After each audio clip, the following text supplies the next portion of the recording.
But Miss Devereux isn't encouraging him as near as I can make out. She refused to go to California with his party. I happen to know that." That whole California episode would have been amusing if it had not been ridiculous. Marian never had the slightest idea of going with him, but she is sometimes a little, shall I say, perverse? "Please do. I like the word and the quality."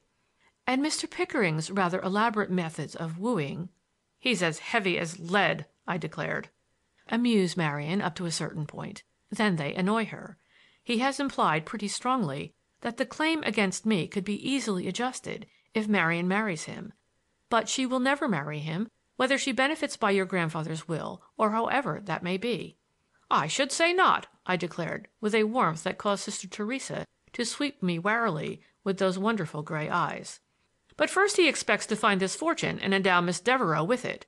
That is part of the scheme, and my own interest in the estate must be eliminated before he can bring that condition about. But, Sister Theresa, I am not so easily got rid of as Arthur Pickering imagines. My staying qualities, which were always weak in the eyes of my family, have been braced up a trifle." "Yes." I thought pleasure and hope were expressed in the monosyllable, and my heart warmed to her. "Sister Theresa, you and I are understanding each other much better than I imagined we should." And we both laughed, feeling a real sympathy growing between us.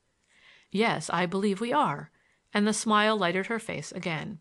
"So I can tell you two things. The first is that Arthur Pickering will never find my grandfather's lost fortune, assuming that any exists. The second is that in no event will he marry your niece." "You speak with a good deal of confidence," she said, and laughed a low, murmuring laugh. I thought there was relief in it. "But I didn't suppose Marian's affairs interested you." "They don't, Sister Theresa. Her affairs are not of the slightest importance. But she is." There was frank inquiry in her eyes now. "But you don't know her. You have missed your opportunity." "To be sure, I don't know her. But I know Olivia Gladys Armstrong. She's a particular friend of mine. We have chased rabbits together, and she told me a great deal. I have formed a very good opinion of Miss Devereux in that way. Oh, that note you wrote about Olivia's intrusions beyond the wall, I should thank you for it. But really I didn't mind." "A note?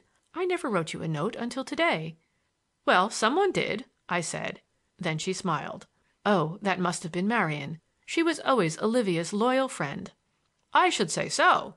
Sister Theresa laughed merrily. "But you shouldn't have known Olivia. It's unpardonable. If she played tricks upon you, you should not have taken advantage of them to make her acquaintance. That wasn't fair to me." "I suppose not. But I protest against this deportation. The landscape hereabouts is only so much sky, snow, and lumber without her." "We miss her, too," replied Sister Theresa. "We have less to do." "And still I protest," I declared, rising. "Sister Theresa, I thank you with all my heart for what you have said to me, for the disposition to say it. And this debt to the estate is something, I promise you, that shall not trouble you." "Then there is a truce between us. We are not enemies at all now, are we?" "No, for Olivia's sake at least, we shall be friends." I went home and studied the timetable. End of chapter 17.